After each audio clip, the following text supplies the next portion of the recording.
कक्षा 8 question number 5 अवरोही क्रम में लिखिए। इसका पहला क्वेश्चन हमने कर लिया था, दूसरा करेंगे। -4/9 -11/8 -2/3 -5/12 इसे अवरोही क्रम में लिखना है। तो आप सबसे पहले इनके हर देखिए, 9, 8, 3, 12। तो इनके हर का आप सबसे पहले आप लैसे ज्ञात करेंगे। तो कैसे ज्ञात करेंगे लैसे? हमने बताया था उस दिन भी,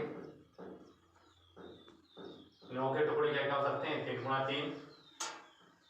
8 के क्या हो सकते हैं? 2 × 2 × 2। 3 के 3 ही हो सकता है। और 12 के 2 × 2 × 3। तो यहाँ से आप लैसे जब निकालेंगे, आपने पिछली कक्षाओं में लैसे निकालने सीखा है, तो आप देखोगे कि इसमें कॉमन क्या रहा है। यहाँ 3 है, यहाँ पर नहीं है, कोई बात नहीं। यहाँ भी है 3, यहाँ भी है 3। तो इनमें से एक 3 उठा लो, ठीक है, निशान लगाते रहेंगे आप। तो यहाँ पर 3 है और तो कहीं 3 नहीं है, चलो लिख दो ऐसे ही।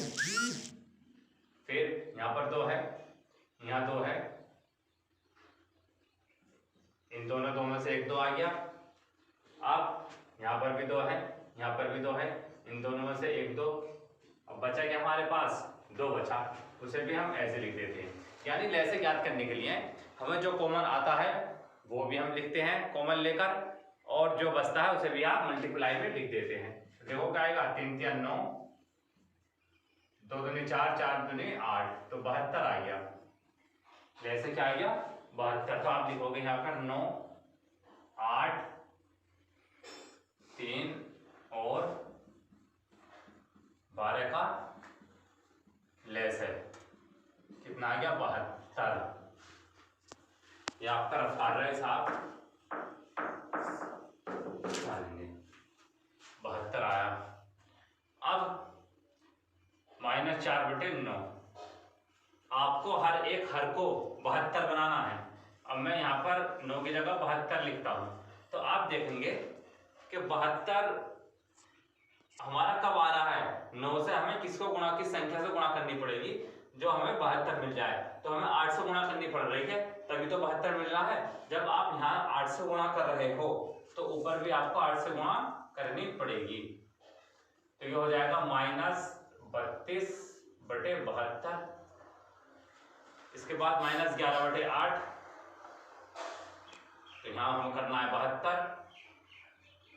तो किससे गुणा करनी पड़ी? 9 से 8 9 72 होते हैं, तो ऊपर भी 9 से गुणा करोगे आप, तो हो जाएगा 11 9 99/72। ठीक है। फिर है -2/3, यहाँ आप 72 लिखोगे। तो किससे गुणा करनी पड़ेगी? अगर आपको ऐसे पता नहीं चले तो 3 से आप 72 को भाग दो, तो 3 दूनी 6, 1 और 3 चौक 12, 24 मिलेगा।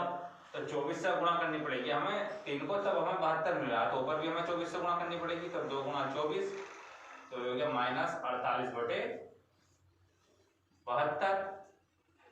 अब -5/12, यहाँ हमें चाहिए 72। 12 × 72 होते हैं, तो हम 6 से गुणा कर रहे हैं यहाँ पर, तो ऊपर भी हमें 6 से गुणा करनी पड़ेगी। तो ये -30/72।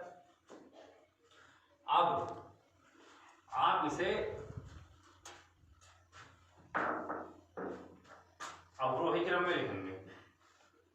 अवरोही क्रम में लिखने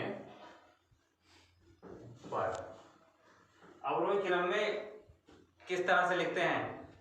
अवरोही क्रम में आप पहले सबसे बड़ी संख्या लिखते हो, फिर उससे छोटी, फिर उससे छोटी, फिर सबसे छोटी, अर्थात अवरोही क्रम घटता हुआ क्रम होता है। तो आप इसमें आप सबसे बड़ी संख्या ढूंढोगे। इसमें सबसे बड़ी संख्या 32 है, यहाँ 99 है, 48, 30, हर समान होगा, कोई फर्क नहीं पड़ेगा। तो सबसे बड़ी संख्या देखोगे आप, सबसे बड़ी संख्या है 99।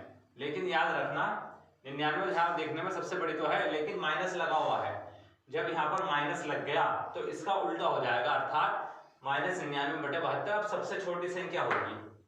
तो अब आपको सबसे छोटी ढूंढनी है ताकि वो सबसे बड़ी मिल जाए। तो 30 -30/92 72 ये आपकी सबसे बड़ी संख्या है, ये आपकी सबसे बड़ी संख्या है क्योंकि माइनस में है ना। अब इससे छोटी संख्या अगर ढूंढोगे आप, इससे छोटी संख्या आपकी -32/72, ठीक है, -32/72। और फिर इससे छोटी संख्या आप ढूंढोगे -48/72 और फिर 99/72, ये हुआ। अब आप इसकी जगह पे ये इसके जो आपके क्वेश्चन में नंबर दे रखे थे, जो भिन्न दे रखी थी, वो लिख देंगे। -30/72 किसके बराबर है? -5/12 के तो बराबर है, -5/12। आप यहाँ पे डायरेक्टली भी लिख सकते थे -5/12। और -32/72 किसके बराबर है? -4/9, यहाँ पर 4/9 लिख दो। -48/72 किसके बराबर है? -2/3। और -99/72 किसके बराबर है? -11/8 के। तो यहाँ पर -11/8 लिख दो, ये आपका उत्तर हो जाएगा। अगर किसी भी बच्चे को, किसी भी स्टूडेंट्स को कुछ प्रॉब्लम हो अभी भी, तो मुझे कमेंट बॉक्स में कमेंट लिखकर सेंड कर सकता है, मैं उसकी प्रॉब्लम सॉल्व कर दूंगा।